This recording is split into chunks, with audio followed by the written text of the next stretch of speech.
There's only so many of these I can build. Today we're building the Apache 4800. We've got an 8-inch PRV Audio 8FR250. This is a full range driver. I've got a ZK1001U mono amp, a 24 volt slightly used lithium ion battery, and a 3D printed speaker cover. So, let's just jump right into it. When I mean jump right in, I mean don't record a single thing and just get it finished. Anyway, I was right in the zone and I didn't end up recording any of the build, but you can see that speaker grill matches perfectly with that speaker. It's very robust.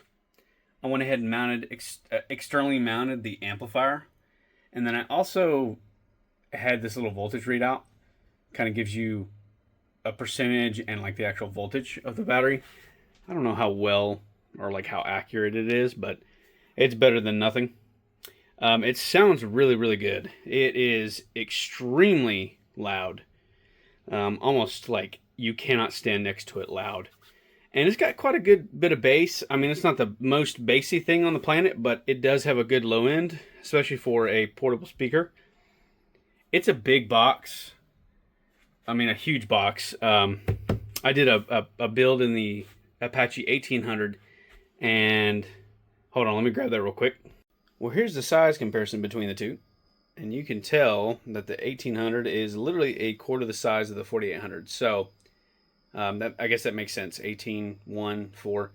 Anyway, the reason I chose this box was that this speaker here has a recommended cubic footage of around 0.65 cubic foot, and that speaker, the box empty is about 0.8 cubic footage.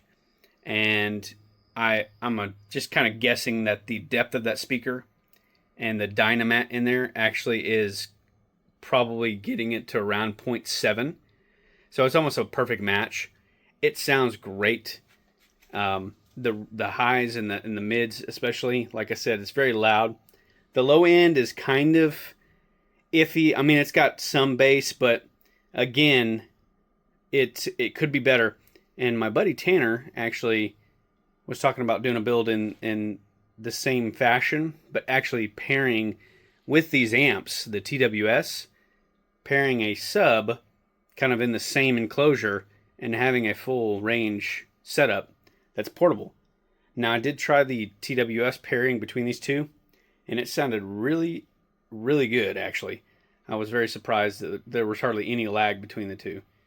I will go ahead and link everything in the description of what I used in this build.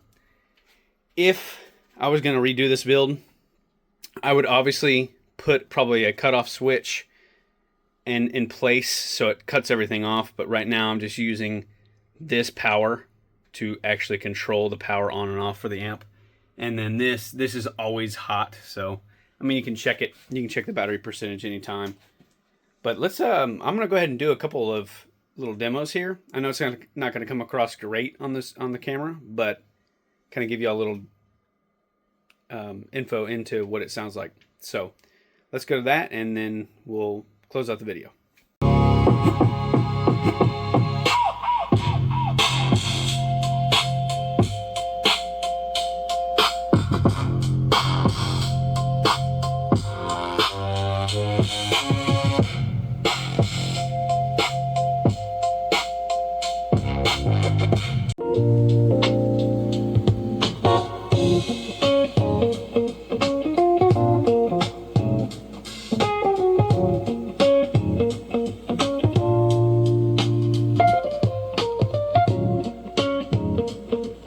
Alright guys, well I think that pretty much wraps it up.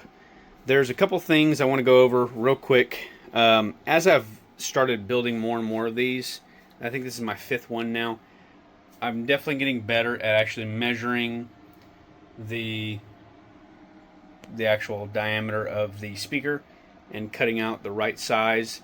Now, I did use my 3D printer to print a ring to actually measure the outside and have a pencil line around it.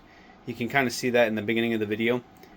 Now, take in mind that this is not a waterproof box. That is a paper cone, so any water on that will pretty much ruin it. And especially with this amplifier sitting outside like that is, it has all these electronics exposed. So definitely don't let this one sit out in the rain. That little Redneck Audio one that I showed, that one does have a marine grade cone in it, so it's a little bit more water resistant. I actually had it out in the rain, and it got rained on pretty well, and it didn't really have an issue. I will say there's a couple of things that I messed up on. You can see right there that little bit of marring on the plastic when I was cutting this out. Little minor details that you probably wouldn't notice. Yeah, other than that, it sounds really good. I'm excited to hopefully build a sub in one of these as well. Now, take in mind, I did get this box on sale at at Harbor Freight. It's their Spring Black Friday sale thing they had going on. I got that for $40. However, I will go ahead and put everything in the description. I want to say it's right around the $200 range that I spent on all these parts, and I will say it sounds better and is louder than my wife's JBL that I got her that was probably $140.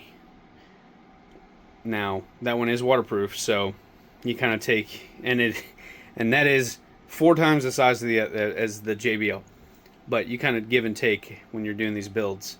It's more of a labor of love than trying to beat the guys that have billions of dollars in marketing and research. So anyways, let me know what you think about this build.